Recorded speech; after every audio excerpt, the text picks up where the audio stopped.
Well, after decades of denial and secrecy and flat-out lying, America's defense establishment is finally admitting some of what it knows about UFOs. The Navy has admitted that its pilots encounter unidentified aircraft so often that they've had to draft new reporting guidelines to allow pilots to come forward. It's easy to find this funny, but it's also scary if you think about it. Our vast, well-funded defense establishment is seeing things in the sky they cannot account for, doing things they cannot understand. Should we be worried? Congressman Mark Walker is a Republican representing the state of North Carolina. He just sent a letter to the Secretary of the Navy, Richard Spencer, about the military's UFO investigations. We recently spoke to the congressman. Here's part of what he said. Should we be worried about this? Well, we are concerned about it. As the ranking member of Terrorism and Counterintelligence, we have questions. It comes down to some of the new infrared radar systems that we're putting on some of our new jets are detecting some things out there. We call them unidentified aerial threats, and that's something that we're looking at. Our UAPs is what we call it. We want to know the information, and that's why it's important that we take a look at this.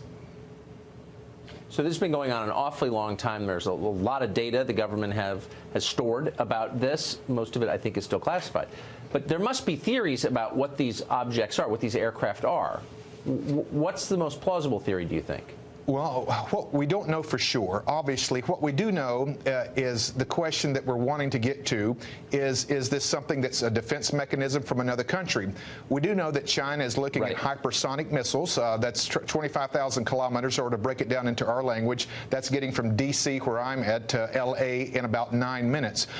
We don't know that the nuclear warheads can be attached to those. Is it something like that, or is it something more? We don't know, but I feel like it's something that we must take a look at, and that's why we've written Secretary Spencer of the Navy.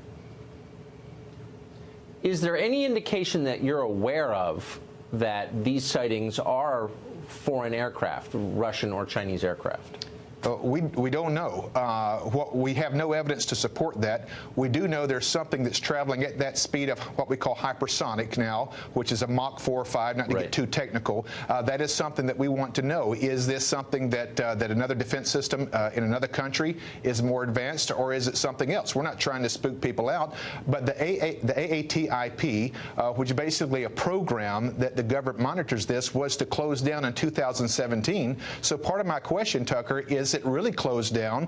Are we still spending resources, or is there more documentation that this program is still being able to file somewhere? That's something that we need to know, even if it's just for defense purposes alone. We spoke to a government employee who has worked on this issue, who said that the U.S. government has wreckage from one of these aircraft. Do you know anything about that?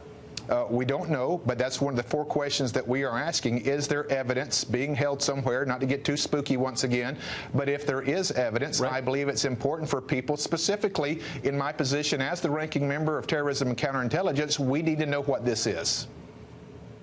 Of course. And those are all legitimate questions. I'm grateful that you're not being bullied or mocked into not asking them. Please, I hope you'll come back and tell us what the answers are. We look forward, when we find out, to coming back. Thank you, Tucker.